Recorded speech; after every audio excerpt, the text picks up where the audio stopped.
Bien, bonjour à tous. Aujourd'hui, j'ai choisi de vous donner un travail sur la posture. La posture, c'est quelque chose d'essentiel pour les acteurs, comme vous le voyez sur le livre ici. Mais ça se transpose tout à fait pour les chanteurs. Les chanteurs et les choristes doivent avoir un bon alignement du corps et essayer d'identifier et d'enlever les tensions pour faire circuler l'énergie dans le corps et optimiser la capacité de chanter. Alors, vous avez le PDF que vous pouvez prendre. Bien, on va tout de suite donc travailler sur la posture. La posture, à l'aide d'une technique que vous connaissez peut-être, c'est la technique Alexander.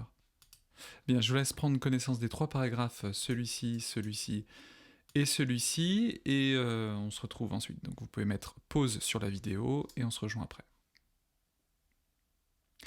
Bien, vous avez pris connaissance donc de ces trois paragraphes. Ce qui est important de retenir, de voir, si vous avez imprimé les feuilles, vous pouvez prendre un fluo et surligner les choses importantes. Donc les choses importantes à savoir, c'est qu'on cherche à obtenir une colonne vertébrale souple, équilibrée, libre, plutôt qu'un mouvement raide et contrôlé. Voilà. On cherche à voir quelles sont les tensions en s'observant soi-même. On peut se rendre compte qu'une légère différence réduit considérablement les tensions. Donc une petite différence dans le corps, si on l'observe et qu'on la corrige, change beaucoup de choses. Voilà, c'est ça qu'il faut retenir de ces paragraphes.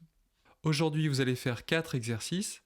L'exercice 1, les exercices 4 et 5, et enfin l'exercice 7. On commence donc par l'exercice 1. Vous allez lire donc ce passage-là, regardez les images évidemment, et ce passage-là. Donc vous mettez sur pause et vous lisez. Voilà, donc vous avez lu les différents passages. Donc l'objectif, c'est de se détendre, d'enlever les éventuelles tensions. Prenez également le temps de ressentir votre respiration au niveau du ventre quand vous faites cet exercice. Et donc c'est un exercice qui dure 15 minutes. Ça peut paraître un peu long, mais c'est la durée qu'il faut pour le faire correctement. Donc vous prenez un minuteur et vous faites cet exercice 15 minutes et on se retrouvera après.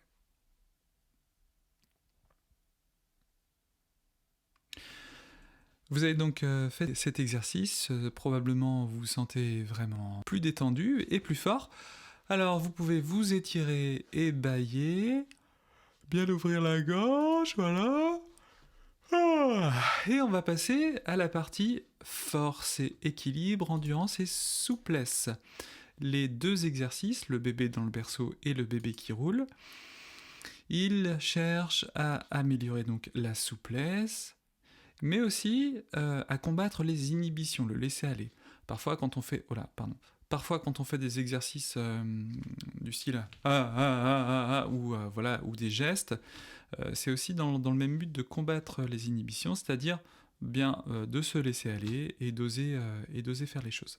Faites le bébé dans le berceau tout d'abord, vous lisez les instructions, et vous faites le bébé qui roule. En fait, c'est deux exercices qui sont assez proches l'un de l'autre. Évidemment, si ça fait mal, si vous vous sentez mal à l'aise sur le sol, mettez un petit tapis, voilà, ça peut être pas mal, ou une serviette, pour éviter d'être sur un sol trop dur.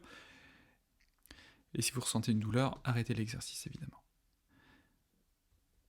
Pour terminer la séance, la position neutre debout. Donc ce que vous voulez, c'est évidemment avoir le corps détendu et équilibré.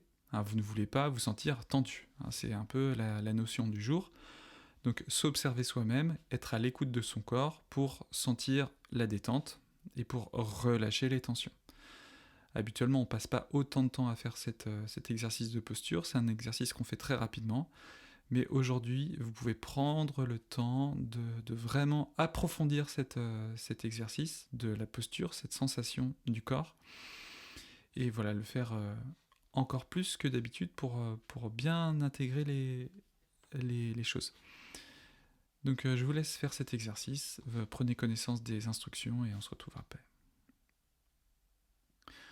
Voilà, c'est la fin de cette séance d'aujourd'hui. Vous pouvez réaliser évidemment les programmes qui sont ici, un programme tout au long de la semaine.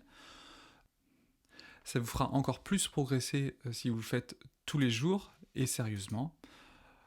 Si la séance 30 minutes le matin, 30 minutes le soir, c'est trop long, bah vous faites le mini-programme, c'est-à-dire 15 minutes le matin, 15 minutes le soir. Et en fait, ce qui est important, c'est d'avoir conscience de ça, même dans la vie de tous les jours, même au cours de la journée. On peut toujours se demander si on a une tension dans les épaules, dans le cou, voilà. Donc c'est un exercice d'observation, et comme c'était marqué ici, on peut s'observer soi-même, et puis on peut aussi observer les personnes qui nous entourent, voilà. Quelle est leur posture, etc.